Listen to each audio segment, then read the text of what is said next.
നമ്മൾ ഈ ഭൂമികയിൽ അള്ളാഹുവിൻ്റെ ഏറ്റവും ഉത്കൃഷ്ട സൃഷ്ടികൾ, നമ്മളെക്കാൾ ഉത്കൃഷ്ടരായി ലോകത്ത് ആരുമില്ല. മലായിക്കത്തിലെ ഉത്കൃഷ്ടരേക്കാൾ മനുഷ്യരെ ഉത്കൃഷ്ടരാണ് സ്ഥാനമുള്ളവർ. ഈ ലോകത്തിൻ്റെ പ്രമേയം നമ്മളാണ്. നാളെ പരലോകത്തിൻ്റെ പ്രമേയവും മനുഷ്യരാകുന്ന നമ്മളാണ്. എല്ലാ വസ്തുക്കളെയും നമുക്ക് വേണ്ടി അള്ളാഹു പടച്ചു, നമ്മെ അള്ളാഹുവിന് വേണ്ടിയും പടച്ചു. അതുകൊണ്ട് നാം അള്ളാഹുവിൻ്റെ നിർദ്ദേശങ്ങൾ അനുസരിച്ച് ജീവിക്കുമ്പോഴേ നമ്മെ എന്തിനു വേണ്ടി പടച്ചു ആ കാര്യം സാർത്ഥകമാവുകയുള്ളൂ. നഷ്ടം അള്ളാഹുവിനല്ല, നമുക്കാണ്. അള്ളാഹുവിനൊരു നഷ്ടവും വരാനില്ല. സ്വർഗീയ ലോകം നമുക്ക് വേണ്ടി പടച്ചതാണ്. ഭൗതിക ലോകത്തിൽ നമ്മളല്ലാത്ത ആരെപ്പറ്റി ആലോചിച്ചാലും അതെല്ലാം നമുക്ക് വേണ്ടി കഠിനാധ്വാനം ചെയ്യുന്നവരാണ്. പാമ്പ്, തേള് പോലത്തെ വിഷജന്തുക്കൾ, അവർ നമുക്ക് വേണ്ടി വിഷവായു വലിച്ചെടുത്ത് ബാക്കിയുള്ള ഓക്സിജൻ നമുക്ക് വേണ്ടി സാംശീകരിക്കുകയാണ്. നമ്മുടെ ശത്രുക്കളെന്ന് നമ്മൾ വിചാരിച്ചവർ പോലും നമ്മൾക്ക് വേണ്ടി ചാവേറുകളാവുകയാണ്. ഇവിടുത്തെ മുഴുവൻ ജീവികളും അങ്ങനെയാണ്. ഇവിടുത്തെ ഓരോ മൃഗങ്ങളും വയലിൽ ഉഴുതിക്കൊണ്ടിരിക്കുന്ന മൃഗങ്ങളെ പറ്റി ആലോചിച്ചാൽ അവർക്ക് ആവശ്യമുള്ള ഒരു കന്ന് പുല്ലും ഒരൽപ്പം പിണ്ണാക്കുമല്ല അവരുടെ ലക്ഷ്യം. വൈകുന്നേരം വരെ കഠിനാധ്വാനം ചെയ്യുന്നത് നമുക്ക് ജീവിക്കാനാണ്. കൃഷി ചെയ്യുന്നവർക്ക് കൃഷിക്കും, അവരെ പണിയെടുക്കുന്നവർക്ക് അവർക്ക് പട്ടിണി അകറ്റാനും അവർ കഠിനാധ്വാനം ചെയ്യുന്നു. ആന മരം വലിക്കുന്നു, നമുക്ക് വേണ്ടിയാണ്. ആനക്കതിൻ്റെ 1-2 പട്ട കിട്ടിയാൽ വിഷയം തീരും. ഏതു ജീവികളും നമുക്ക് വേണ്ടി ജീവിക്കുകയാണ്. നാം അള്ളാഹുവിൻ്റെ സൃഷ്ടികൾ. പുറത്തൊക്കെ ഉള്ള കുട്ടികൾ ഒന്ന് കയറി ഇരുന്നാലേ ഇതിപ്പോൾ തീരാണ്. എന്തേടാ പോയിട്ട് 2 ദിവസത്തിന് കിട്ടിയെന്ന് ചോദിച്ചാൽ ഞാനുണ്ടായിന് അവിടെ എന്ന് പറയേണ്ടി വരും. അതുകൊണ്ട് വെളിയിൽ ഉള്ള കുട്ടികൾ ഒന്ന് കയറി ഇരിക്കാൻ ശ്രമിച്ചാൽ നിങ്ങൾക്ക് നല്ലതാണ്. അങ്ങനെയൊക്കെയല്ലേ പറയാൻ പറ്റുള്ളൂ.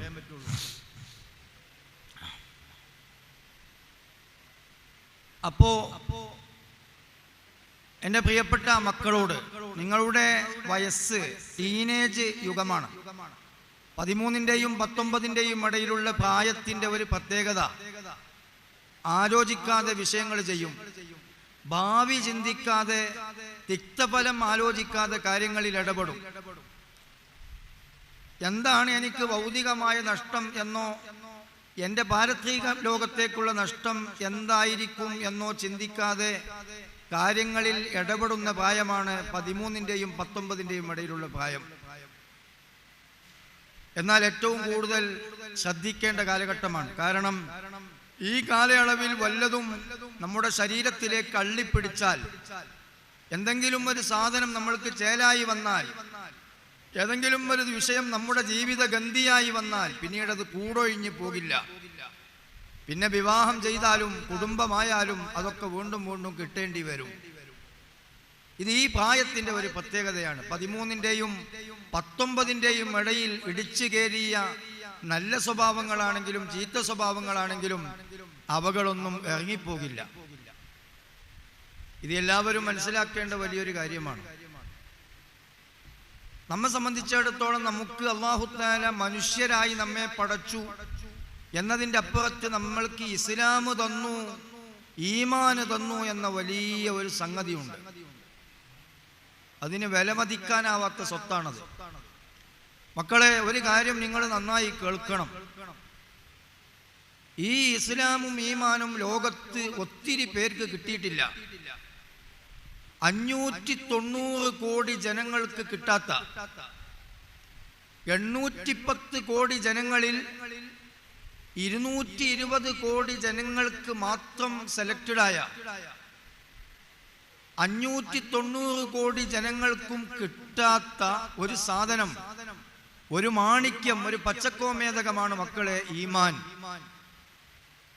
നിങ്ങളുടെ ക്ലാസ് മുറികളിൽ തന്നെ ഏതൊക്കെ മതസ്ഥരുണ്ട്, മതമില്ലാത്തവരുണ്ട്, സ്വതന്ത്രവാദികളുണ്ട്, ഫെമിനിസ്റ്റുകളുണ്ട്.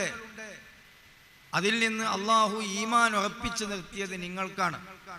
വിശേഷിച്ചും SSF നടത്തിയ ഈ അസംബ്ലിയിൽ നിങ്ങൾക്ക് വരാൻ ഒരു മനസ്സു തന്നത് അള്ളാഹുവാണ്. ഇനി ഈ സദസ്സിൽ ഇന്ന് എത്തിച്ചേർന്ന നിങ്ങൾ തിരിച്ചു പോകുമ്പോൾ നിങ്ങളുടെ കയ്യിൽ ഒരു രക്ഷാ കവചം വേണം. അത് നമ്മുടെ ഈമാൻ കാത്തു സൂക്ഷിക്കണം എന്ന ഒരു തോന്നലാണ്. എൻ്റെ ഈമാൻ എനിക്ക് നഷ്ടപ്പെടാതെ എൻ്റെ മയ്യത്ത് കട്ടിലിൽ അത് പൊതിഞ്ഞുകൊണ്ട് എനിക്ക് ഖബറിലേക്ക് പോകണം എന്ന ഒരു ചിന്തയാണ്. ആ ചിന്തയിൽ എൻ്റെ പ്രിയപ്പെട്ട അഹ്ബാബീങ്ങളെ, മക്കളെ, നിങ്ങൾ ഇന്ന് ഈ സഭ വിട്ട് പിരിഞ്ഞാൽ ഇതിനു വേണ്ടി ചെലവഴിക്കപ്പെട്ട കാശുകൾ നമ്മൾക്ക് മുതലായി. വളരെ വലിയ ഭാരിച്ച ഒരു സംഖ്യ. അത് തന്നെ വളരെ ബുദ്ധിമുട്ടി കഷ്ടപ്പെട്ട് പലരെയും ചെന്ന് സമീപിച്ച് അവരുടെ നിന്നൊക്കെ യാചിച്ച് വാങ്ങി ഈ പ്രസ്ഥാനം, SSF എന്ന പ്രസ്ഥാനം, ഇതിന്റെ ജില്ലാ ഘടകം നിങ്ങൾക്ക് വേണ്ടി സമർപ്പിതരായിരിക്കുകയാണ്. അവർ നിങ്ങളിൽ നിന്ന് പ്രതീക്ഷിക്കുന്നത് അല്ല, നമ്മൾ നിങ്ങളിൽ നിന്ന് പ്രതീക്ഷിക്കുന്നത് നിങ്ങൾ ഒരു നല്ല കുട്ടികളാകണമെന്നാണ്. അഥവാ നമുക്ക് കിട്ടിയ ഈമാനും കൊണ്ട് തന്നെ തിരിച്ചു പോകണം എന്നതാണ്. നമുക്ക് കിട്ടിയ ഈമാൻ നഷ്ടപ്പെട്ടാണ് നമ്മൾ മരിക്കുന്നതെങ്കിൽ അറ്റമില്ലാത്ത അനന്തമായ കോടി കഴിയാത്ത തീരാത്ത മരണത്തിന് മരണമണി വീണുപോയ ഒരു ലോകത്ത് ശിക്ഷ അനുഭവിച്ച് ജീവിക്കേണ്ടി വരുന്നു. ഏത് ബുദ്ധിമുട്ടുള്ളവനും ഒരല്പകാലം കഴിഞ്ഞാൽ, അല്ലെങ്കിൽ കുറെ കാലം കഴിഞ്ഞാൽ രക്ഷപ്പെടാലോ എന്ന് ചിന്തിക്കുമ്പോഴാണ് അവൻ അതിനൊരു ആശ്വാസം വരുന്നത്. എനിക്കിപ്പോൾ അകപ്പെട്ട ഈ മുസീബത്തിൽ നിന്ന് ഞാൻ രക്ഷപ്പെടില്ല എന്നൊരു മനുഷ്യൻ ആലോചിച്ചു പോയാൽ എന്തായിരിക്കും അവന്റെ മാനസികാവസ്ഥ? പോകട്ടെ, ക്യാൻസർ ബാധിച്ച ഒരാൾ, എയ്ഡ്സ് ബാധിച്ച ഒരാൾ, കിഡ്നി ഫെയിലായ ഒരാൾ, അയാൾ ഇനി ഈ രോഗത്തിൽ നിന്ന് രക്ഷപ്പെടില്ല, മരിക്കേ ഉള്ളൂ എന്ന് അവനിക്ക് ബോധ്യം വന്നാൽ തന്നെയും അവൻ തകർന്നു തരിപ്പണമായി. എന്നാൽ അതിന് മരണമെന്ന ഒരു എൻഡുണ്ട്. എന്നാൽ മരണമെന്ന ഒരു എൻഡും ഇല്ലാത്ത ഒരു ലോകത്ത് നമ്മളെത്തി. ആ ലോകത്ത് നമ്മൾക്ക് ഒരിക്കലും മരിക്കാതെ ജീവിക്കണമെങ്കിൽ, അതുതന്നെ നരകാഗ്നിയെങ്കിൽ, അത് തന്നെ 70 ഇരട്ടി ചൂടുള്ള തീയെങ്കിൽ, അത് തന്നെ പിന്നെയും പിന്നെയും കത്തിച്ച് ചൂടാക്കപ്പെടുമെങ്കിൽ, അദാബുൻ ഗലീദ് അതിന്റെ അപ്പുറത്ത് വേറെ ഉണ്ടെങ്കിൽ എന്തായിരിക്കും മക്കളെ അതിന്റെ അവസ്ഥ? എന്താണ് പരലോകത്തേക്ക് ചെന്നിട്ട് ഏറ്റവും പ്രയാസകരമായ ഒരു കാര്യം? തീരാത്ത ലോകം എന്നതാണ്. എന്താണ് പരലോകത്തിന്റെ ഏറ്റവും വലിയ സുഖം? തീരാത്ത ലോകം എന്നതാണ്. ഏത് സുഖലോലുപനായ വ്യക്തിക്കും ഈ സുഖങ്ങളൊക്കെ ഒരു ഭാഗത്ത് മാറ്റിവെച്ച് ഇവിടെ നിന്ന് ഇറങ്ങിപ്പോകേണ്ടി വരുമെന്നതാണ് ഈ ഭൗതിക ജീവിതത്തിന്റെ സുഖം നഷ്ടപ്പെടുത്തുന്ന കാര്യം. എന്നാൽ പരലോകത്ത് ചെന്നാൽ നമ്മുടെ സുഖിപ്പിക്കുന്ന കാര്യം ഈ കിട്ടിയ സുഖം അവസാനിക്കില്ല എന്നതാണ്. പരലോകത്ത് എന്നാൽ ദുഃഖമാണെങ്കിൽ ആ ദുഃഖത്തിന്റെ ഏറ്റവും വലിയ ഭാരം, ഈ ദുഃഖം അവസാനിക്കാൻ ഇനി ചാൻസ് ഇല്ല എന്നതാണ്. എൻ്റെ പ്രിയപ്പെട്ട മക്കളെ, ഈ രണ്ട് കാര്യവും നിങ്ങൾ നന്നായി ആലോചിക്കണം. ഇനി ഞാൻ എൻ്റെ മക്കളോട് പറയുന്നത്, നമ്മൾക്ക് ഈമാൻ തന്നു 590 കോടി ജനങ്ങൾ. ഇന്ത്യ രാജ്യത്തെ 810 കോടി ജനങ്ങളിൽ നിന്ന് 590 കോടി ജനങ്ങൾക്കും കിട്ടാത്ത ഈമാനാണ് മക്കളെ നമ്മുടെ കയ്യിലുള്ളത്. അള്ളാഹുവിനോട് നമ്മൾ ചോദിച്ചിട്ട് കിട്ടിയതല്ല, അള്ളാഹുവിനോട് നമ്മൾ യാചിച്ചിട്ട് കിട്ടിയതല്ല, അള്ളാഹുവിനോട് നമ്മൾ കെഞ്ചിയിട്ടു കിട്ടിയതല്ല. അള്ളാഹു അവന്റെ വകയായി വെച്ചു നീട്ടിയതാണ്. ഇനി അല്ലാഹു തആല നമ്മളോട് പറഞ്ഞിട്ടുണ്ട്, നിങ്ങൾ എൻ്റെ അടുക്കലേക്ക് വരുമ്പോൾ നിങ്ങളുടെ കയ്യിൽ അമാനത്തായി ഞാൻ ഏൽപ്പിച്ച ഈമാൻ എന്നിലേക്ക് തിരിച്ചു തരണം. എന്താണ് ഈ ഈമാനുമായി തിരിച്ചു പോകാനുള്ള പോംവഴി? ഏറ്റവും വലിയ ഹതഭാഗ്യൻ ആരാണ്? കാഫിറായി ജനിച്ച് കാഫിറായി മരിച്ചവനല്ല. അവനേക്കാളും വലിയ ഹതഭാഗ്യൻ മുസ്ലിമായി ജനിച്ച് മുസ്ലിമായി ജീവിച്ച് കാഫിറായി മരിച്ചുപോയവനാണ്. കാരണം അവൻ നന്മ തൊട്ടു തിന്മയിൽ ചെന്നകപ്പെട്ടു. അവനാണ് ഏറ്റവും വലിയ കഷ്ടപ്പാടുള്ളവൻ, ഏറ്റവും വലിയ സങ്കടം അവനാണ്. ചുണ്ടിനും കോപ്പക്കുമടയിൽ കാപ്പി നഷ്ടപ്പെട്ടവനാണ് അവൻ. എൻ്റെ പ്രിയപ്പെട്ട അഹ്ബാബീങ്ങളെ, അതുകൊണ്ട് ഇന്ന് ഞാൻ വിശാലമായി സംസാരിക്കുന്നില്ല, ഒറ്റ കാര്യം പറയാം. നമ്മൾ മരിക്കുന്ന അവസരത്തിൽ നമ്മൾക്ക് നമ്മുടെ ഇസ്ലാമും ഈമാനും ബാക്കിയായിട്ട് കിട്ടണം. അതിന് നാം ചെയ്യേണ്ടത് എന്താണ്? അതിന് നാം ഒറ്റ കാര്യമേ ചെയ്യാനുള്ളൂ. അള്ളാഹു കൽപ്പിച്ചിടത്തൊക്കെ നമ്മളെ കാണണം. അള്ളാഹു വിരോധിച്ച ഒരു കേന്ദ്രത്തിലും നമ്മളെ കാണരുത്. ഇതാണ് നമ്മളിൽ നിന്ന് ഉണ്ടാകേണ്ട ഏറ്റവും വലിയൊരു കാര്യം. ഇന്നമാ യതഖബ്ബലുല്ലാഹു മിനൽ മുത്തഖീൻ. കൽപ്പിച്ചത് ചെയ്യുകയും വിരോധിച്ചത് വെടിയുകയും ചെയ്തവരിൽ നിന്ന് അള്ളാഹുവിൻ്റെ സ്വീകാര്യത ലഭിക്കുകയുള്ളൂ എന്ന് പരിശുദ്ധ ഖുർആൻ പറഞ്ഞിട്ടുണ്ട്. കെട്ടിപ്പൊതിഞ്ഞ് നമ്മൾ പള്ളിക്കാട്ടിൽ കൊണ്ടുപോയി മറവ് ചെയ്ത് തിരിച്ചു പോന്നവരെല്ലാവരും മുസ്ലിങ്ങളായിട്ട് തന്നെ മരിച്ചുപോയി എന്ന് വിശ്വസിക്കാൻ അല്പം പ്രയാസമുണ്ട്. കാരണം മരണപ്പെടുന്നവരിൽ ഒരു വലിയ സംഖ്യ ജനങ്ങളും ഈമാനില്ലാതെയാണ് മരിച്ചു പോകുന്നത്. ഈ കള്ളി പൊളിയുന്നത് നാളെ പരലോകത്ത് വെച്ചായിരിക്കും. പള്ളിക്കാട്ടിൽ മറവ് ചെയ്യാനുള്ള ക്വാളിഫിക്കേഷൻ ആ പള്ളി മഹലിൽ രജിസ്റ്റർ ചെയ്ത മുസ്ലിം പേരുള്ളവനാകണം എന്ന് മാത്രമാണ്. എന്നാൽ പള്ളിക്കാട്ടിൽ കിടക്കാൻ ഇടം കിട്ടും. പക്ഷേ ആ മയ്യത്ത് നിസ്കരിച്ച നിസ്കാരങ്ങളും പള്ളിക്കാട്ടിൽ നിന്ന് കിട്ടിയ തസ്ബീത്തുകളും ദുആകളും തൽഖീനുകളും ശേഷമുള്ള ആണ്ടും അടിയന്തരവും 7 3 നമ്മൾക്ക് ഫലപ്പെടണമെങ്കിൽ നമ്മൾ ചെയ്യേണ്ട കാര്യം നമ്മൾ ചെയ്യണം. അത് നാം മുസ്ലിമായി മരിച്ചു കൊടുക്കുക എന്നതാണ്. മുസ്ലിമായി മരിച്ചു കൊടുക്കാൻ മക്കളെ ഒറ്റ കാര്യമേ ചെയ്യാനുള്ളൂ. അതെന്താണെന്നറിയോ നിങ്ങൾ? അള്ള കൽപ്പിച്ച മുഴുവൻ കാര്യങ്ങളും ചെയ്യുക, അള്ള വിരോധിച്ച മുഴുവൻ കാര്യങ്ങളും വെടിയുക. 5 വക്ത് നിസ്കാരം സമയം തെറ്റാതെ നിർവഹിക്കുക. റമദാനിലെ നോമ്പ് പിഴക്കാതെ നോൽക്കുക. ഫിത്ർ സക്കാത്ത് അടക്കമുള്ള സക്കാത്ത് കൊടുക്കേണ്ടവർ കൊടുക്കുക. ഉമ്മയെ സ്നേഹിക്കുകയും അനുസരിക്കുകയും ചെയ്യുക. ഉപ്പയെ ബഹുമാനിക്കുകയും അനുസരിക്കുകയും ചെയ്യുക. അയൽവാസികളോടും കൂട്ടുകാരോടും നല്ല സഹവർത്തിത്വത്തിലാവുക. സാമീപ്യം കൈകൊള്ളുന്നവരാവുക. കളവ് പറയാതിരിക്കുക, വ്യഭിചരിക്കാതിരിക്കുക, സവർഗരതി നടത്താതിരിക്കുക, മറ്റു ഭോഗങ്ങൾ നടത്താതിരിക്കുക, കളവ് ചെയ്യാതിരിക്കുക, കളവ് പറയാതിരിക്കുക, ഉമ്മയെയും ഉപ്പയെയും വീട്ടുകാരെയും ബുദ്ധിമുട്ടിക്കാതിരിക്കുക, ഗേൾ ഫ്രണ്ടും ബോയ് ഫ്രണ്ടും ഒക്കെ ഒഴിവാക്കുക, വഴിവിട്ട ജീവിതങ്ങളിൽ നിന്ന് തലയൂരുക, ലൈനും അറ്റാച്ച്മെന്റും ഖണ്ഡിച്ചു കളയുക, മൊബൈൽ ഫോണിലെ അബദ്ധസഞ്ചാരങ്ങൾ അവസാനിപ്പിക്കുക, സെക്സും ബ്ലൂ ഫിലിമും സിനിമയും കാണൽ നിർത്തുക. ജീവിതത്തിൽ എവിടെയൊക്കെയോ ഓളം തല്ലി, എവിടെയൊക്കെയോ വഴിവിട്ട ജീവിതം ജീവിച്ചിട്ടുണ്ടോ, ജീവിക്കുന്നുണ്ടോ, ഈ സഭയിൽ നിന്ന് മക്കളെ നിങ്ങൾ തീരുമാനമെടുക്കണം, ഞാൻ അതിൽ നിന്ന് പൂർണ്ണമായും ഒഴിഞ്ഞു നിന്നോളാം. കാരണം ഒഴിഞ്ഞു നിൽക്കാതെ ജീവിക്കാനാണ് തീരുമാനമെങ്കിൽ ഈമാനില്ലാതെ മരിച്ചു പോകും എന്നത് നിങ്ങൾ മനസ്സിലാക്കണം. ഞങ്ങളെവിടെ ഉണ്ടായിരുന്നു ഒരു ക്യാമ്പസ് അസംബ്ലി. അവിടെ പല വിഷയങ്ങളൊക്കെ ചർച്ച ചെയ്തു. പക്ഷേ ഇതൊന്നും അവര് പറഞ്ഞില്ല എന്ന് നാളെ പരലോകത്ത് വെച്ച് കണ്ടുമുട്ടുമ്പോൾ ആരും പരാതിപ്പെടണ്ട. നമ്മളൊക്കെ മനസ്സിലാക്കിയതിൻ്റെ ഒരുപാട് അപ്പുറത്താണ് കാര്യം. നമ്മളൊക്കെ ചിന്തിച്ചതിൻ്റെ ഒരുപാട് അപ്പുറത്താണ് കാര്യം.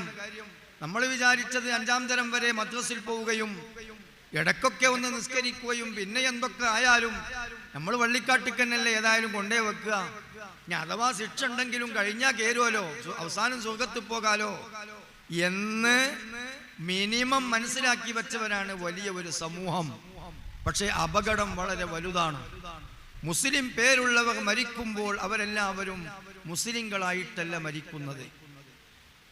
മുഅ്മിനായി മരിക്കുന്നവർ ഇല്ലിയീൻ ലോകത്താണ് സംഗമിക്കുക. ഇല്ലിയീൻ ലോകം എന്നത് 7ാം ആകാശത്തിന്റെയും മുകളിലെ ഒരു ലോകമാണ്.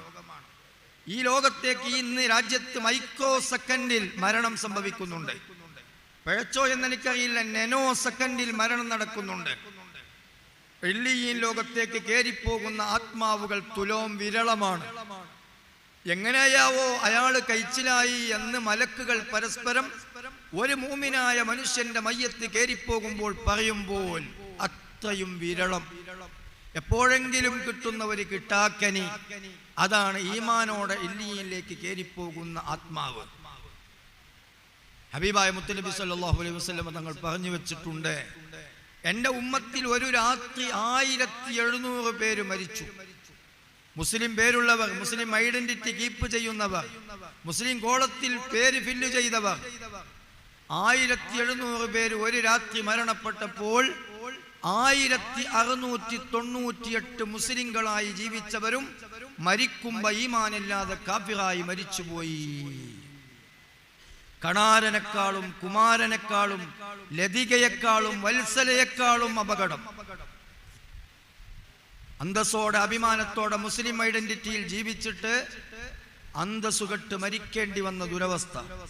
ഓ എൻ്റെ പ്രിയപ്പെട്ട അഹ്ബാബിങ്ങളെ, വിദ്യാർത്ഥികളെ, നിങ്ങൾക്ക് ഇനി ഇങ്ങനെ ഒരു ഭാഷണത്തിന് ഇനി നിങ്ങൾക്ക് എന്നാണ് അവസരം കിട്ടുക എന്നറിയില്ല. ഏതായാലും ഈ സമയം, ഇത്രയും സമയം ഇവിടെ പിടിച്ചു നിൽക്കാനും ഇവിടെ ഇരിക്കാനും നിങ്ങൾക്ക് അവസരം കിട്ടിയത് നിങ്ങളിൽ എന്തോ ചില നന്മകൾ പൂത്തുലയുന്നുണ്ട്. അതുകൊണ്ട് നിങ്ങളോടാണ് ഞാൻ സംസാരിക്കുന്നത്, ലോകരോടല്ല. എൻ്റെ പ്രിയപ്പെട്ട മക്കളോട് ഞാൻ പറയട്ടെ, ഏറ്റവും സങ്കടകരമായ എന്നാൽ തീർത്താൽ തീരാത്ത സങ്കടമായ ഒരു കാര്യം മക്കളെ, ഈമാനില്ലാതെ മരിച്ചു പോവുക എന്നതാണ്.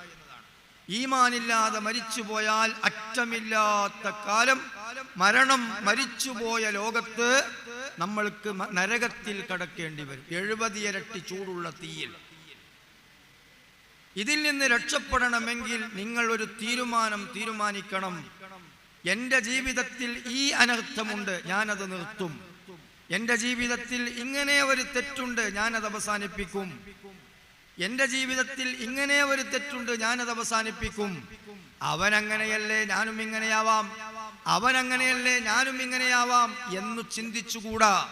കാരണം നമ്മൾ ഒറ്റക്ക് മരിക്കണം, നമ്മൾ ഒറ്റക്ക് ഖബറിൽ കിടക്കണം, നമ്മൾ ഒറ്റക്ക് വിചാരണ നേരിടണം, നമ്മൾ ഒറ്റക്ക് തന്നെ നരകത്തിലും പോകണം. ആരും കൂട്ടിനുണ്ടാവുകയില്ല.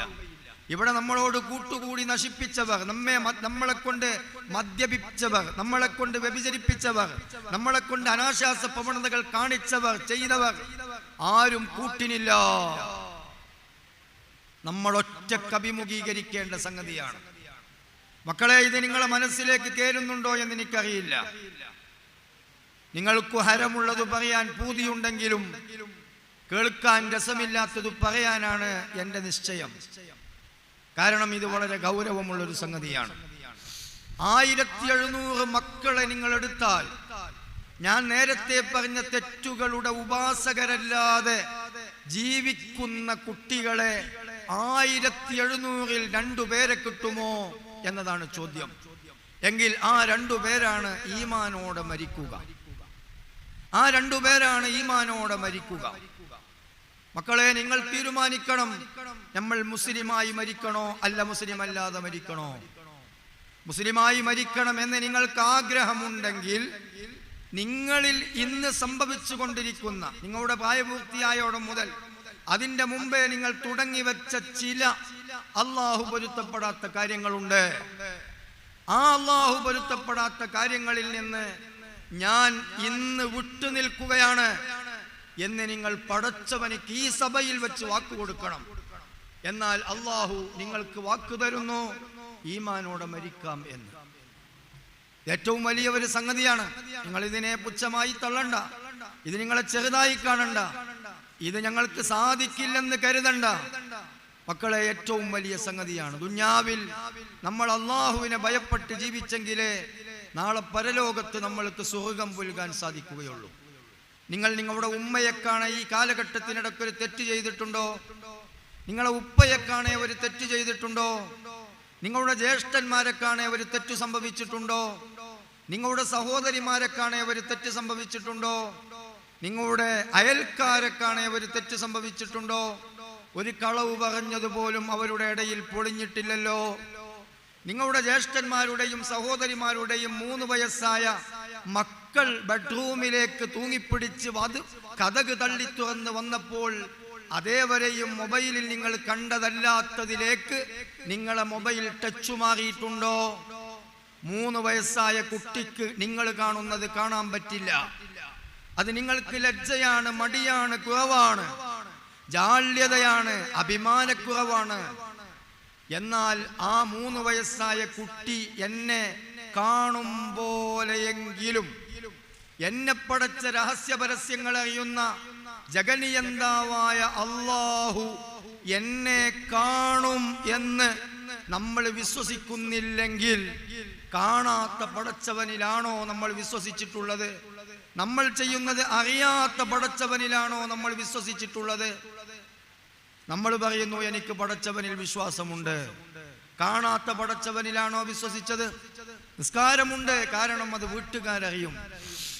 നോമ്പുണ്ട്, അത് നാട്ടുകാരറിയും. സക്കാത്തുണ്ട്, അത് സാധുക്കൾ അറിയും.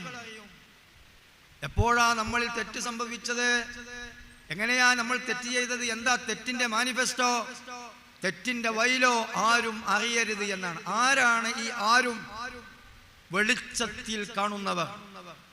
എന്നാൽ ഈ ആരും കാണരുത് എന്നതിൽ എവിടെയും, ഏതിരുട്ടത്തും, ഏതൊറ്റക്കും, ഏതടച്ചിട്ട റൂമിലും കാണുന്ന പടച്ചവനും കാണരുത് എന്ന് നമ്മൾക്ക് ആശയുണ്ടോ? അടച്ചിട്ട റൂമിൽ കാണുന്ന മുത്തുനബി കാണരുത് എന്ന് നമ്മൾ ആശിച്ചിട്ടുണ്ടോ? നമ്മുടെ ബോഡി ഗാർഡായും സേഫ്റ്റിയായും സേഫായും സെക്യൂരിറ്റിയായും നമ്മുടെ കൂടെ നിതാന്ത ജാഗ്രതയിലുള്ള 10 മലക്കുകൾ നമ്മൾ ചെയ്യുന്നത് കാണരുത് എന്ന് ആരും എന്നതിൽ അവർ പെട്ടിട്ടുണ്ടോ? നമ്മുടെ വീട്ടിൽ കെട്ടിയ വളർത്തുന്ന കോഴികളും ആടുകളും മാടുകളും നമ്മൾ ചെയ്യുന്ന നീച പ്രവർത്തികൾ കാണുന്നുണ്ട്, അവർക്കത് ബോധ്യമുണ്ട്. നിസ്കരിക്കാത്ത ഇടയനെ പറ്റി മുത്തുനബിയോട് പരാതി പറഞ്ഞത് നാൽക്കാലിയാണ്, അവർക്കും ബോധ്യമുണ്ട്. ആരും കാണാത്ത ഒരു സ്ഥലമാകണം എന്നത് തെറ്റിന്റെ വൈലോ ആണെങ്കിൽ ആരും കാണാതെ തെറ്റു ചെയ്യാൻ കഴിയില്ല. പിന്നെങ്ങനെയാണ് നമ്മൾ തെറ്റ് ചെയ്തത്? അല്ല കാണുമെന്ന് നമ്മൾ വിശ്വസിച്ചില്ല. കാണാത്ത അള്ളാഹുവിലാണോ നമ്മൾ വിശ്വസിച്ചത്? മുത്തുനബി കാണുമെന്ന് നമ്മൾ വിശ്വസിച്ചില്ല. കാണാത്ത മുത്തുനബിയിലാണോ നമ്മൾ വിശ്വസിച്ചത്? മലക്കുകൾ കാണുമെന്ന് നമ്മൾ വിശ്വസിച്ചില്ല. കാഴ്ചയില്ലാത്ത മലക്കുകളിലാണോ നമ്മൾ വിശ്വസിച്ചത്? കാഴ്ചയുള്ള ഉമ്മമാരിൽ, കാഴ്ചയുള്ള ഉപ്പമാരിൽ, കാഴ്ചയുള്ള ജ്യേഷ്ഠന്മാരിൽ, കാഴ്ചയുള്ള അനുജന്മാരിൽ, കാഴ്ചയുള്ള പെങ്ങന്മാരുടെ മക്കളിൽ അവരുടെ മുമ്പിൽ വെച്ച് തെറ്റ് സംഭവിക്കാത്തത് അവർ കാണുമെന്ന് വിശ്വസിച്ചത് കൊണ്ടാണ്. അവർ കാണാമറയത്തായപ്പോൾ നമ്മൾ തെറ്റ് ചെയ്തവർ കാണില്ലെന്ന് ബോധ്യപ്പെട്ടപ്പോഴാണ്. എന്നാൽ ആ കാണില്ലെന്ന് ബോധ്യപ്പെട്ട സ്ഥലത്തും കാണുന്ന പടച്ചവനെയും മുത്തുനബിയെയും മലായിക്കത്തുകളെയും നാൽക്കാലികളെയും മുഹമ്പുകളെയും കൊതുകുകളെയും മുട്ടകളെയും നമ്മൾ കാണേ തെറ്റു ചെയ്തെങ്കിൽ അവര് കാണും എന്ന് വിശ്വസിച്ചിട്ടുണ്ടെന്ന് നമ്മൾ പറയുന്നുവെങ്കിൽ പച്ച പൊള്ളല്ലേ അത് എന്നാണ് നാം ചിന്തിക്കേണ്ടത്. ലാ യസ്നി സാനി ഹീന യസ്നി വഹു മുഅ്മിൻ, ഈമാനുള്ളവന് വ്യഭിചരിക്കാൻ കഴിയില്ല. ലാ യശ്റബുൽ ഖംറ ഹീന യശ്റബു വഹു മുഅ്മിൻ, ഈമാനുള്ളവൻ അല്ലാഹ് കാണുന്നു എന്ന് വിശ്വസിക്കുന്നവന് എങ്ങനെയാണ് മദ്യപിക്കാൻ കഴിയുക? എങ്ങനെയാണ് സവർഗരതിക്ക് സാധിക്കുക? എങ്ങനെയാണ് മുഷ്ടിമൈഥുനത്തിന് സാധിക്കുക? എങ്ങനെയാണ് അശ്ലീലങ്ങൾ കാണാൻ സാധിക്കുക? എങ്ങനെയാണ് ഉമ്മയെ വെറുപ്പിക്കാൻ സാധിക്കുക? നമ്മൾ വെറുതെ അശ്ഹദു അല്ലാ ഇലാഹ ഇല്ലല്ലാഹ് വഅശ്ഹദു അന്ന മുഹമ്മദ് റസൂലുള്ളാഹ് പറഞ്ഞു പോയോ? നമ്മുടെ മനസ്സിലേക്ക് താഴ്ത്തി വെച്ചിട്ടില്ലേ? നമ്മുടെ നാവിൻ തുമ്പിൽ മാത്രം തത്തിക്കളിച്ചു പോയോ? നമ്മുടെ ഹൃദയത്തിലേക്ക് കൂടി അത് അടുപ്പിച്ചു വെച്ചെങ്കിൽ, ഹൃദയത്തിലേക്ക് അടുപ്പിച്ചു വെച്ച ഉമ്മയെ നമ്മൾ വിശ്വസിച്ചെങ്കിൽ, ആ ഉമ്മയെ കാണേ തെറ്റു ചെയ്തില്ലെങ്കിൽ, അള്ളാഹുവിനെ നമ്മൾ ഇരുട്ടത്തും വെളിച്ചത്തും കാണുമെന്ന് വിശ്വസിച്ചെങ്കിൽ, ആ അള്ളാഹുവിനെ കാണേ ഇരുട്ടത്ത് തെറ്റ് ചെയ്തെങ്കിൽ, ആ അള്ളാഹുവിനെ കൊണ്ട് നമ്മൾ വിശ്വസിച്ചു എന്ന് പറയുന്നതിൽ എന്തർത്ഥമാണുള്ളത്? ആരാണ് ഈമാനോടെ മരിക്കുക?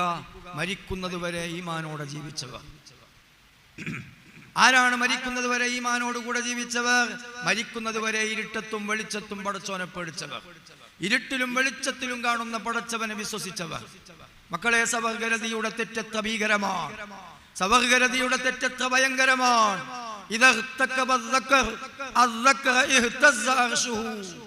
ഒരു പുരുഷൻ മറ്റൊരു പുരുഷനുമായി സവർഗരതിയിൽ ഏർപ്പെട്ട് കഴിഞ്ഞാൽ അതിന്റെ പാപഭാരം കൊണ്ട് അള്ളാഹുവിന്റെ ഏറ്റവും വലിയ സൃഷ്ടിയായ അർശ് പോലും വിറച്ചു പോകുമെന്ന് ഹബീബുനാ റസൂലുള്ളാഹി സ്വല്ലല്ലാഹു അലൈഹി വസല്ലം തങ്ങൾ പറയുന്നു.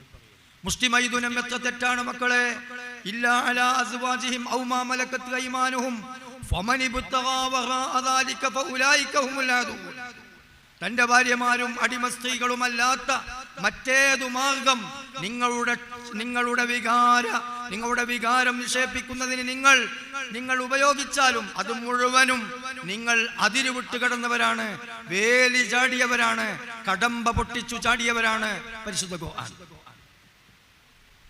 അള്ളാഹുവിന്റെ ഏറ്റവും വലിയ സൃഷ്ടിയായ അർശിന്റെ വലിപ്പം അറിയുമോ നിങ്ങൾക്ക്? ഈ ഭൂമി മൊത്തം കോരിയിട്ട് സൂര്യകോളത്തിൽ കൊണ്ടുപോയി നിക്ഷേപിച്ചാൽ വലിയ ഒരു ചെമ്പിൽ ഒരു കടകുമണി നിക്ഷേപിച്ചതുപോലെയാണ്. ആ സൂര്യകോളത്തെ അടിഭാഗത്തിലൂടെ കോരി അർശിൽ കൊണ്ടുപോയി നിക്ഷേപിച്ചാൽ വലിയ ഒരു ചെമ്പിൽ ഒരു കടകുമണി നിക്ഷേപിച്ചതുപോലെയാണ്. അത്രയും വലിയ സൃഷ്ടിയാകുന്ന അർശ് ഈ ഭൂമുഖത്ത് വെച്ച് നടക്കുന്ന പുരുഷനും തമ്മിൽ നടക്കുന്ന സവകരതിക്ക് പേരിൽ പേടിച്ചു പടച്ചവനെ പേടിച്ചു വിറക്കുന്നു എന്ന് ഹബീബുനാ റസൂലുള്ളാഹി സ്വല്ലല്ലാഹു അലൈഹി വസല്ലം തങ്ങൾ പറയുന്നു. എത്രയാണ് അതിന്റെ പാപഭാരം. അതുകൊണ്ട് മക്കളെ, തെറ്റായ വിഷയം ഇന്ന് നമ്മളിൽ സംഭവിക്കുന്ന ഏറ്റവും വലിയ തെറ്റേതാണെന്നറിയോ നിങ്ങൾക്ക്? അന്യ സ്ത്രീകളെ നോക്കുക എന്നതാണ്. ചാറ്റിംഗ് അല്ല, ലൈനല്ല, ഗേൾ ഫ്രണ്ട് അല്ല, അന്യ സ്ത്രീകളെ തന്റെ മുഖം കൊണ്ട് നോക്കുക, കണ്ണുകൊണ്ട് നോക്കുക എന്നതാണ്. ഈ നോട്ടം ഒരു ദിവസത്തിൽ എത്ര തവണ സംഭവിക്കുന്നുവെങ്കിൽ അത്രയും തെറ്റിന്റെ അക്കൗണ്ടുകൾ കുമിഞ്ഞു കൂടുകയാണ്. 100 തെറ്റ് ഒരു മനുഷ്യൻ ചെയ്താൽ 72 തെറ്റ് കണ്ണുകൊണ്ടാണ് ചെയ്യാനുള്ളത്. ബാക്കി 28 തെറ്റേ മറ്റവയവങ്ങളെ കൊണ്ടെല്ലാം കൂടി ചെയ്യാനുള്ളൂ. ഈ കണ്ണ് സൂക്ഷിക്കലല്ലാതെ ഈമാൻ കിട്ടി മരിക്കാൻ മാർഗമില്ല മക്കളെ. ആലോചിച്ചോളണം, നന്നായി ആലോചിച്ചോളണം. അതൊക്കെ സാധിക്കോ എന്ന് ചിന്തിച്ച് പിന്തിരിഞ്ഞോടണ്ട. നമ്മൾക്ക് ഇസ്ലാമുണ്ട്, നമ്മൾക്ക് ഈമാനുണ്ട്, നമ്മൾക്ക് സ്വർഗമുണ്ട്, നമ്മൾക്ക് അഭിമാനമുണ്ട്. SSF അതിനുള്ളതാണ്. ഈ ക്യാമ്പസ് അസംബ്ലിയിൽ എന്തൊക്കെ വിഷയങ്ങൾ അവതരിപ്പിച്ചോ ആ അവതരിപ്പിച്ച വിഷയങ്ങളുടെ മുഴുവൻ ലക്ഷ്യം നമ്മളൊന്ന് ഈമാനോടുകൂടി മരിച്ചു പിരിയുക എന്നതാണ്. അതിന്റെ അപ്പുറത്തൊരു ലക്ഷ്യമില്ല. ബാക്കിയൊക്കെ സൈഡ് ബിസിനസ്സുകളാണ്. ബാക്കിയൊക്കെ ഇതിനാവശ്യമുള്ള ചില ചെപ്പടി വിദ്യകളാണ്. എങ്കിൽ എന്താണ് ലക്ഷ്യം? പരമമായ ലക്ഷ്യം എന്താണ്? ഒന്ന് ഈമാൻ കലിമ ചൊല്ലി ഹൃദയം തട്ടി ലംഘി മരിച്ചു കിട്ടണം എന്നതാണ് ലക്ഷ്യം. ഈ ലക്ഷ്യത്തേക്ക് നിങ്ങൾ കൂടെയുണ്ടോ? എങ്കിൽ ഞാൻ പറഞ്ഞിടത്ത് നിങ്ങൾ നിൽക്കണം. ജീവിതത്തിൽ തെറ്റു ചെയ്യാതെ ജീവിക്കണം. നിങ്ങളുടെ ക്ലാസ്മേറ്റുകളിലുള്ള സഹോദരിമാരെ കാണാതെ ക്ലാസ് റൂമിൽ പോയി പഠനം കഴിഞ്ഞ് തിരിച്ചു വീട്ടിലെത്താൻ നിങ്ങൾക്ക് സാധിക്കണം. പ്ലാറ്റ്ഫോമിൽ നിങ്ങളുടെ കണ്ണ് വലിഞ്ഞടയുന്നു, ബസ് സ്റ്റോപ്പിൽ നിങ്ങളുടെ കണ്ണ് വലിഞ്ഞടയുന്നു, നിങ്ങൾ കല്യാണ വീടുകളിൽ വലിഞ്ഞടയുന്നു, പ്ലാറ്റ്ഫോമുകളിൽ വലിഞ്ഞടയുന്നു. ഏതൊക്കെ കേന്ദ്രങ്ങളിൽ പെണ്ണിനെ കാണുന്നോ അവിടെയൊക്കെ നിങ്ങളുടെ കണ്ണ് പൂട്ടുകയും ദൃഷ്ടി തെറ്റിക്കുകയും ചെയ്യുന്ന ഒരവസ്ഥ നിങ്ങളുടെ ജീവിതത്തിലുണ്ടെങ്കിലേ മരിക്കുമ്പോ ഈമാനോടെ മരിക്കാൻ പറ്റുള്ളൂ. 1700 പേർ ഒരു ദിവസം മരണപ്പെട്ടപ്പോ 1698 പേരും ഈമാനില്ലാതെ മരിച്ചുപോയി എന്നത് ഒരു ദിവസത്തെ കണക്ക് ഹബീബായ മുത്തുനബി പറഞ്ഞു വെച്ചതാണ്. 1700 പേരുണ്ടോ നിങ്ങളുടെ സ്കൂളിൽ? ഞാൻ ഈ പറഞ്ഞതുപോലെ ജീവിക്കുന്ന 2 പേരുണ്ടോ അവിടെ? എന്നാൽ ആ 2 പേർക്കാണ് ആ സമ്മാനം. ഇനി ആർക്കൊക്കെയാണ് ആ സമ്മാനം? ആ 2 പേരുടെ ജീവിതത്തിലേക്ക് വഴി നടക്കുന്നവരൊക്കെ ആ സമ്മാനത്തിന് അർഹരാണ്. മക്കളെ, നല്ല ബുദ്ധിമുട്ടാണ്. അറ്റമില്ലാത്ത കാലം സുഖം പുൽകുക എന്ന അനശ്വരമായ ഒരിക്കലും നശിക്കാത്ത സുഖം നമ്മൾക്ക് വേണോ? അറ്റമില്ലാത്ത കാലം നരകത്തിൽ കിടക്കുക എന്ന അറ്റമില്ലാത്ത ദുഃഖം നമ്മൾക്ക് ഒഴിഞ്ഞു കിട്ടണോ? ഈ നശ്വരമായ നശിക്കുന്ന ലോകത്തൊരല്പസമയം അല്പകാലഘട്ടം നിങ്ങൾ ക്ഷമിക്കാൻ തയ്യാറാകണം. 23-24 വയസ്സാകുമ്പോൾ വിവാഹിതരാകുമല്ലോ. ഇപ്പോൾ നിങ്ങളുടെ വയസ്സതിന്റെ ഇടയിലുള്ള പ്രായമല്ലോ, ഒരൽപ്പം കാലവും കൂടി ക്ഷമിക്കണം. നല്ല സുന്ദരിയും സുമുഖിയുമായ ഒരു ഭാര്യ, ആ ഭാര്യ വീട്ടിലുള്ളപ്പോൾ 4 കൊല്ലം കഴിഞ്ഞാണ് ഗൾഫിൽ നിന്ന് തിരിച്ചെത്തുന്നത്. എന്താണ് ഗൾഫുകാരന്റെ ആശ? എനിക്ക് പരലോകമുണ്ടാക്കണമെന്ന് കരുതി നിയ്യത്ത് വെച്ച് ഗൾഫിൽ പോയവർ തുലോം വിരളമാണ്. ഈ ഭൗതിക ജീവിതത്തിൽ അന്തസ്സോടെ ജീവിക്കണമെന്ന് ആശിച്ചഭിലഷിച്ചാണ് ഒരു ഗൾഫുകാരൻ ഗൾഫിൽ പോകുന്നത്.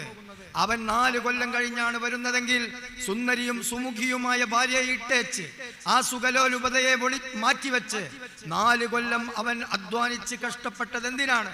ക്ഷമിച്ച് കഷ്ടപ്പെട്ടത് എന്തിനാണ്? ഒരു 10-70 കൊല്ലം സുഖലോലുപതയിൽ കുടുംബത്തോടൊപ്പം ജീവിക്കാൻ. എന്നാൽ അറ്റമില്ലാത്ത കാലഘട്ടം, അനന്തമായ കാലഘട്ടം, നശിക്കാത്ത കാലഘട്ടം, മരണം മരിച്ചു വീണ കാലഘട്ടം, ആ കാലഘട്ടത്തിൽ നമ്മൾക്ക് സുഖലോലുപതയിൽ ജീവിക്കാനാണ് ഒരു ഹ്രസ്വമായ കാലയളവ് നമ്മൾ ഈ ക്ഷമിച്ചു ജീവിക്കണമെന്ന് പറയുന്നത്. അതുകൊണ്ട് സ്ത്രീകളുമായുള്ള നിങ്ങളുടെ ഇടപഴക്കവും നിങ്ങളുടെ നോട്ടവും ദർശനവും ലൈനും, ആൺകുട്ടികളുമായുള്ള ലൈനും, അതേ പ്രകാരമുള്ള നിങ്ങളുടെ ബന്ധങ്ങളും, അതുമായി ബന്ധപ്പെട്ട് നിങ്ങളെ ഉത്തേജിപ്പിക്കുന്ന മൊബൈൽ ഫോണിന്റെ ദർശനങ്ങളും നിങ്ങൾ അടിമുടി മാറ്റി എറിഞ്ഞ് പൊട്ടിച്ചാലല്ലാതെ ഈ ഒരു വിഷയം നിങ്ങൾക്കോ നമ്മൾക്കോ നേടാൻ കഴിയില്ല എന്ന സത്യം വിളിച്ചു പറയാൻ ഈ സമയം ഞാൻ ഉപയോഗപ്പെടുത്തുകയാണ്. ഇത് മനസ്സിലാക്കിയിട്ട് വേണം നിങ്ങൾ പോകാൻ. ആരാണ് ഉസ്താദേ ഇത് കേൾക്കാനുണ്ടാവുക? അറിയില്ല. എല്ലാവരും കേൾക്കണമെന്നാണ് ഞാൻ ആശിക്കുന്നത്. കാരണം ഓരോരുത്തർക്കും അവനവന്റെ കാര്യമേ നോക്കേണ്ടതുള്ളൂ. മുഴുവൻ നാട്ടുകാരുടെയും ലോകരുടെയും കാര്യം നോക്കാനൊന്നും ആർക്കും ഇല്ല. നിങ്ങൾക്ക് നിങ്ങളെ ശ്രദ്ധിക്കേണ്ടതുള്ളൂ. ഞാൻ ഈ പറഞ്ഞത് മസ്റ്റ്. ഈ പറഞ്ഞ വിഷയങ്ങൾ ഇൻഷാ അല്ലാഹ് നമ്മൾ നാളെ പരലോകത്ത് കണ്ടുമുട്ടുമ്പോൾ ഒപ്പം ചർച്ച ചെയ്യും. അത് മസ്റ്റാണ്. വരാനിരിക്കുന്ന ഒരു ലോകമുണ്ട്. ആ ലോകത്ത് നമ്മൾക്ക് രക്ഷപ്പെടണമെങ്കിൽ ഇവിടെ നമ്മൾ ക്ഷമിച്ചു ജീവിക്കണം. എങ്കിൽ ഈ ക്ഷമയുടെ മധുരം അനിർവചനീയമാണ്, വിവരണാതീതമാണ്. ഒരു പെണ്ണിനെ കാണുമ്പോൾ നോക്കാൻ ഒരു സുഖമുണ്ട്. പക്ഷെ ആ സുഖത്തെക്കാളും എത്രയോ 10 മടങ്ങ് കോടാനക്കോടി മടങ്ങ് സുഖമാണ് മക്കളെ ഒരു പെണ്ണിനെ കാണുമ്പോൾ പടച്ചവനെ ആലോചിച്ചുകൊണ്ട് കണ്ണ് മിഴി അടക്കുക എന്നത്. ആ മിഴിയടച്ചതിന്റെ സുഖം ഇനി ആസ്വദിക്കുന്നത് നിങ്ങൾ നിസ്കരിക്കാൻ നിൽക്കുമ്പോഴാണ്. ബാഷ്പഗണങ്ങൾ ധാരധാരയായി ഒഴുകും. ഹൃദയം പൊട്ടും, ശരീരം വിയർക്കും. നീ പടച്ചവന്റെ മുമ്പിൽ ഒരു പൂച്ചയെപ്പോലെ ഉണങ്ങിപ്പോകും. എന്താ നീ ചെയ്യേണ്ടത്? ഇതുമാത്രമാണ്. അള്ളാഹുവിന്റെ തൗഫീഖ് കൊണ്ട് ഞാൻ യമനിൽ പോയിട്ടുണ്ട്. 5.5 മാസക്കാലം യമനിൽ പഠിച്ചിട്ടുണ്ട്. ആ 5.5 മാസക്കാലത്തിനിടക്ക് ഉണ്ടായ സംഭവം, നിസ്കരിക്കാൻ നിന്നാൽ ജനങ്ങൾ പൊട്ടിക്കരയും. നിസ്കരിക്കാൻ നിന്നാൽ ജനങ്ങൾ ബോധം കെട്ടു വീഴും. ദുആഇന്റെയും നിസ്കാരത്തിന്റെയും പ്രഭാഷണത്തിന്റെയും സഭയിൽ ജനങ്ങൾ ബോധരഹിതരായി വീഴും. റമളാനിലെ 27-ാം രാവിനെ ദുആ തുടങ്ങുന്നതിന്റെ മുമ്പ് നിസ്കാരത്തിലും ദുആയിലും ബോധം കെട്ടു വീഴുന്നവരെ മാറ്റിക്കടത്താനുള്ള ബെഡും ബെഡ്ഷീറ്റും സജ്ജീകരിച്ചിട്ടേ ദുആ തുടങ്ങും. എന്താണ് ആ രാജ്യത്തിന്റെ പ്രത്യേകത എന്നറിയോ നിങ്ങൾക്ക്? തെരീം എന്ന പട്ടണത്തിൽ സൻആ എന്നത് തലസ്ഥാനമാണ്. ആ യമൻ എന്ന പ്രവിശ്യയിലെ തെരീം എന്ന പട്ടണത്തിന്റെ പ്രത്യേകത, മുഴുവൻ പെണ്ണുങ്ങളും മുഖംമൂടി ധരിച്ച്, കയ്യുക ധരിച്ച്, കാലുക ധരിച്ച് ആട് മേക്കാൻ പോകുന്ന പെണ്ണുങ്ങൾ പോലും അങ്ങനെയാണ് പോവുക. അവിടുത്തെ പുരുഷന്മാർക്ക് സ്ത്രീകളെ കാണാൻ ചാൻസ് ഇല്ല. അതുകൊണ്ട് പള്ളിയിൽ വരുന്ന പുരുഷന്മാർ നിസ്കാരത്തിൽ അതിശക്തമായി കരയും, ബോധം കെട്ട് വീഴും. ഈ ഒരവസ്ഥക്ക് നമ്മൾ യമനിൽ പോകേണ്ടതില്ല. ഇപ്പോൾ വിസലപിക്കുകയും ഇല്ല. ഇപ്പോൾ ഇനി നമ്മൾ ചെയ്യേണ്ടത് എന്താണെന്നറിയോ നിങ്ങൾക്ക്? നാം നമ്മുടെ ജീവിതത്തെ സ്ത്രീകളിൽ നിന്ന് പൂർണ്ണമായും ഒഴിച്ചു നിർത്തുക. നമ്മുടെ ജീവിതത്തെ അശ്ലീലങ്ങളിൽ നിന്ന് പൂർണ്ണമായും മാറ്റി നിർത്തുക. നമ്മുടെ ജീവിതത്തെ അശ്ലീല ചിന്തകളിൽ നിന്ന് പൂർണ്ണമായും മാറ്റി നിർത്തുക. ഈ ഒരു ജീവിതം നിങ്ങൾ ജീവിച്ച് പടച്ചവന്റെ മുമ്പിൽ നിൽക്കുന്നത് ശരിയാണോ? എങ്കിൽ നിങ്ങൾക്കും നമുക്കുമൊക്കെ മധുരമുള്ള നിസ്കാരത്തിന് സാധിക്കും. മധുരമുള്ള നിസ്കാരത്തിന് സാധിച്ചാൽ എന്താണ് അവർക്ക് കൊടുക്കുന്ന സമ്മാനം? അഫ്ലഹ, അവര് വിജയിച്ചു പോയി. അത് അഫ്ലഹ, നിശ്ചയം അവര് വിജയിച്ച് കഴിഞ്ഞുപോയി. എന്താണ് ആ വിജയം? സ്വർഗമാണ്. നമ്മെ പടച്ച നാഥനായ അള്ളാഹുവിനെ കാണലാണ്. അതുകൊണ്ട് മക്കളെ, നല്ല ബുദ്ധിമുട്ടുള്ള കാര്യമാണ്. ചെറിയ ബുദ്ധിമുട്ടല്ല. തീരുമാനങ്ങൾ നന്നായി ചേഞ്ച് ചെയ്യണം, ട്രെയിനിങ് ചെയ്യണം, നന്നായി ശരീരത്തെ പിടിച്ചു കെട്ടണം. അല്ലാഹുവിന്റെ പൊരുത്തത്തിനെ ഇനി ഞാൻ ജീവിക്കൂ എന്ന് പടച്ചവന് വാക്ക് കൊടുക്കണം. ഇല്ലെങ്കിൽ എന്ത് സംഭവിക്കും? നമ്മൾ SSFകാരാണ്, നമ്മൾ ക്യാമ്പസിൽ യൂണിറ്റിലുണ്ട്, നമ്മൾ ക്യാമ്പസ് യൂണിറ്റിലുണ്ട്, നമ്മൾ ആ പ്രവർത്തനത്തിലുണ്ട്, ഈ പ്രവർത്തനത്തിലുണ്ട്. അവനിന്ന് SSFന്റെ അസംബ്ലിക്ക് പോയതാണ്, ക്യാമ്പസ് അസംബ്ലിക്ക് പോയതാണ്. നമ്മളെപ്പറ്റി നമ്മുടെ ഉമ്മാക്ക് നല്ല വിചാരം, ഉപ്പാക്ക് നല്ല വിചാരം, എല്ലാവരും നമ്മളെപ്പറ്റി നല്ലത് നല്ലത്. നമ്മളുടെ ജീവിതമാണെങ്കിലോ വഴിവിട്ട ജീവിതം. നമ്മളെല്ലാ മതാവിലുമുണ്ട്, നിസ്കാരമുണ്ട്, പക്ഷേ സുബഹി സമയത്തിനില്ല. ചിലതൊക്കെ വിടും. ആ നിസ്കാരം നിസ്കരിക്കുമ്പോൾ തന്നെയും ആ നിസ്കരിച്ചിട്ട് ചെയ്യേണ്ട തെറ്റിനെ പറ്റിയാണ് പ്ലാൻ തയ്യാറാക്കുന്നത്. മഗ്‌രിബ് നിസ്കരിക്കുമ്പോൾ പ്ലാൻ എന്താണ്? മഗ്‌രിബ് നിസ്കരിച്ചിട്ട് ചെയ്യേണ്ട ഒരു തെറ്റിനെ പറ്റിയാണ്. ഇശ നിസ്കരിക്കുമ്പോൾ എന്താണ് മനസ്സിൽ പ്ലാൻ ചെയ്യുന്നത്? ഇശ നിസ്കരിച്ചിട്ട് ചെയ്യേണ്ട ഒരു തെറ്റിനെ പറ്റിയാണ്. എന്തായിരിക്കും നമ്മുടെ നിസ്കാരത്തിന്റെ അവസ്ഥ? എന്താണ് നിസ്കരിക്കുന്നവന്റെ നിസ്കാരം? അത് പടച്ചവൻ പൊരുത്തപ്പെട്ട നിസ്കാരമാണെന്നതിന്റെ അടയാളം എന്താ? നിസ്കരിച്ച മനുഷ്യന് അശ്ലീലം ചെയ്യാൻ കഴിയൂല, നിസ്കരിച്ച മനുഷ്യന് അല്ലാഹു പൊരുത്തപ്പെടാത്തൊരു കാര്യം ചെയ്യാൻ കഴിയൂല. അതാണ് നിസ്കാരം പടച്ചവൻ സ്വീകരിച്ചു എന്നതിന്റെ അടയാളം. അല്ലാഹുവിലുള്ള ഇബാദത്തിന് മധുരം വേണോ മക്കളെ? അവസാനം മരിക്കുമ്പോ ഈമാനോടുകൂടി മരിക്കണോ മക്കളെ? അവസാനം സുഖം പുൽകണോ മക്കളെ? അറ്റമില്ലാത്ത കാലത്തിൽ നിന്ന്, അറ്റമില്ലാത്ത കാലഘട്ടം നരകം പുൽകുന്നതിൽ നിന്ന് രക്ഷപ്പെടണോ മക്കളെ? ഞാൻ നിങ്ങൾക്ക് വാക്ക് തരുന്നു, ഞാൻ ഇന്ന് എൻ്റെ ക്ലാസ്സിൽ പറഞ്ഞതുപോലെ ഒരു ജീവിതം നിങ്ങൾ ജീവിക്കുകയാണെങ്കിൽ നിങ്ങൾക്കതിന് സാധ്യമാകും. അതാണ് പടച്ചവൻ പറഞ്ഞത്, ഇന്നമാ യതഖബ്ബലുല്ലാഹു മിനൽ മുത്തഖീൻ. മക്കളെ 7280 തവണയാണ്, 7280 തവണയാണ് നിങ്ങളെ മരണത്തിന്റെ പകുതി വേദന ഏറ്റുവാങ്ങി പ്രസവിച്ച ഉമ്മമാർ നിങ്ങളുടെ കാഷ്ടവും മൂത്രവും കയ്യിലെടുത്തിട്ടുള്ളത്. 7280 തവണ നമ്മുടെ ഉമ്മ നമ്മുടെ കാഷ്ടവും മൂത്രവും കയ്യിലെടുത്തിട്ടുണ്ട്. ഈ ഉമ്മയെ വേദനിപ്പിക്കരുത്. ഈ ഉമ്മയെ വേദനിപ്പിച്ചത് ശരിയെങ്കിൽ നമ്മുടെ മക്കൾ നമ്മളെ വേദനിപ്പിക്കും. അവസാനം നമ്മുടെ ആഖിബത്ത് കേടുവരാൻ അത് കാരണമാകും. ആ ഉമ്മ പോലും പടച്ചവനോട് പൊരുത്തപ്പെട്ടിട്ടും പൊരുത്തപ്പെടിച്ചിട്ടും കാര്യമില്ലാത്ത വിധം കാര്യങ്ങൾ നീങ്ങും. അതുകൊണ്ട് നിങ്ങൾ മാതാപിതാക്കളെ അംഗീകരിച്ചനുസരിക്കണം. അല്ലാഹു പൊരുത്തപ്പെട്ടത് മാത്രമേ ചെയ്യാവൂ, അല്ലാഹു പൊരുത്തപ്പെടാത്തൊരു കാര്യവും ചെയ്യരുത്. നിങ്ങൾ നിങ്ങളെക്കാൾ ഉയർന്നവരെ, മേലെയുള്ളവരെ ആദരിക്കണം. നിങ്ങൾ ഈ പ്രസ്ഥാനത്തിന്റെ കൂടെ നിൽക്കണം. എന്നാൽ എന്തുണ്ടാകും? ഇതുപോലെയുള്ള ഭാഷണങ്ങളും നസീഹത്തുകളും നിങ്ങൾക്കിടക്കിടക്ക് കേൾക്കാൻ കഴിയും. ഇടക്കിടക്ക് നിങ്ങൾക്ക് ഉറ്റിച്ചു കിട്ടുന്ന ഒരു തുള്ളിയിൽ ഏതോ ഒരു തുള്ളി നിങ്ങളെ വഴിക്കൂട്ടും. അത് നിങ്ങളുടെ ജീവിതത്തിൽ വഴിത്തിരിവാകും. ആ വഴിത്തിരിവിൽ നിങ്ങൾ ജീവിച്ചു കഴിഞ്ഞാൽ നിങ്ങൾക്ക് രക്ഷപ്പെട്ട് മരിക്കാനാകും. ഇല്ലെങ്കിൽ നാളെ പരലോകത്ത് വരുമ്പോൾ കള്ളി പൊളിയും. ഉമ്മയുടെ ചാരത്ത് നിന്ന്, ഉപ്പയുടെ ചാരത്ത് നിന്ന് കൈവിട്ട് കോന്തല വിട്ട് നരകത്തിലേക്ക് പോകേണ്ട ഗതികേട് വരും.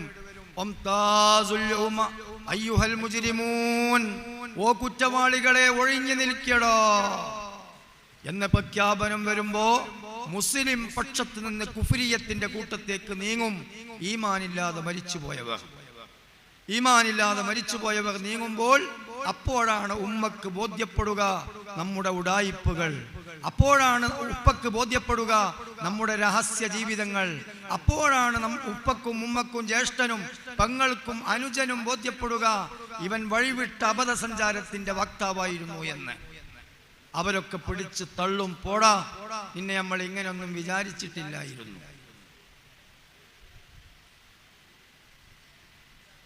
ഈ വിഷയങ്ങളൊക്കെ ജീവിതത്തിൽ പകർന്നു കിട്ടാൻ സ്വലാത്തുകൾ അധികരിപ്പിച്ചു ചൊല്ലണം. 700 സ്വലാത്ത് ഒരു ദിവസം ചൊല്ലുന്ന വ്യക്തി അവസാനം മരിക്കുമ്പോൾ മുത്തുനബിയുടെ ചാരത്ത് വെച്ച് മരിക്കാൻ പറ്റും. മുത്തുനബിയുടെ ചാരത്ത് വെച്ച് മരിച്ചാൽ ഇബ്ലീസ് കെട്ടുകെട്ടി ഓടും. ആ അവസരം ഈമാൻ രക്ഷപ്പെടും. ഈമാൻ രക്ഷപ്പെട്ട സുവിശേഷം സയ്യിദുന ജിബ്രീൽ അലൈഹിസ്സലാം നമ്മളോട് വിളിച്ചു പറയും. അത് കേൾക്കുമ്പോൾ നമ്മളൊന്ന് ചിരിക്കും. ആ ചിരി കൂടാതെ കടക്കുമ്പോൾ, മരിച്ചു കിടക്കുമ്പോൾ ചിരിച്ചു കടക്കാൻ കഴിയും. ഹുജ്ജത്തുൽ ഇസ്ലാം അബൂ ഹാമിദിനിൽ ഗസാലി റഹ്മത്തുള്ളാഹി അലൈഹി ഇത് പറഞ്ഞിട്ടുണ്ട്. അതുകൊണ്ട് സ്വലാത്ത് കൂടുതലായി ചൊല്ലി ഈ പറഞ്ഞ ഒരു തരത്തിലേക്ക് എൻ്റെ ജീവിതം പാകപ്പെടാൻ മുത്തുനബിയുടെ സഹായം കിട്ടണമെന്ന് ആശിച്ചുകൊണ്ട് ചൊല്ലിക്കോളി. അങ്ങനെ ചൊല്ലിയാൽ വലിയ വിജയമുണ്ടാകും. ചൊല്ലാൻ നല്ല സ്വലാത്ത് അല്ലാഹുമ്മ സ്വല്ലി അലാ സയ്യിദിനാ മുഹമ്മദിൻ വഅലാ ആലിഹി വസഹ്ബിഹി വസല്ലിം എന്ന സ്വലാത്താണ്. ഇനി സമയം വളരെ വൈകിയ ഒരു സമയമാണ്. ഇന്ന് 700 ചൊല്ലിത്തീരാൻ കഴിയില്ല. എന്നാൽ നിങ്ങൾ ചൊല്ലിക്കോളൂ സ്വല്ലല്ലാഹു അലാ മുഹമ്മദ്. അത് മാത്രം ഒരു സ്വലാത്താണ്. 15 മിനിറ്റ് കൊണ്ട് 700 സ്വലാത്ത് എല്ലാം. സ്വല്ലല്ലാഹു അലാ മുഹമ്മദ്, സ്വല്ലല്ലാഹു അലാ മുഹമ്മദ്, സ്വല്ലല്ലാഹു അലാ മുഹമ്മദ്, സ്വല്ലല്ലാഹു അലാ മുഹമ്മദ്, സ്വല്ലല്ലാഹു അലാ മുഹമ്മദ്. ഇങ്ങനെ ചൊല്ലിക്കഴിഞ്ഞാൽ ഒരു 700 സ്വലാത്ത് 15 മിനിറ്റ് കൊണ്ട് ചൊല്ലി തീർക്കാം. 24 മണിക്കൂറിനുള്ളിൽ 15 മിനിറ്റ് സമയം നിങ്ങൾ സ്വലാത്തിനു വേണ്ടി ചെലവഴിക്കണമേ. ഇത് നമ്മുടെ ജീവിതത്തിന്റെ ഏറ്റവും വലിയൊരു തിരുത്തായി, ഏറ്റവും വലിയൊരു വഴിത്തിരിവായി നമ്മൾക്ക് കൂട്ടാളിയാകും എന്ന് നിങ്ങളോട് വസിയത്ത് ചെയ്തുകൊണ്ട് നിങ്ങളൊക്കെ ദുആ ചെയ്യണമെന്ന് വസിയത്തോടെ വാഹു ദഅവാന അനിൽ ഹംദുലില്ലാഹി റബ്ബിൽ ആലമീൻ.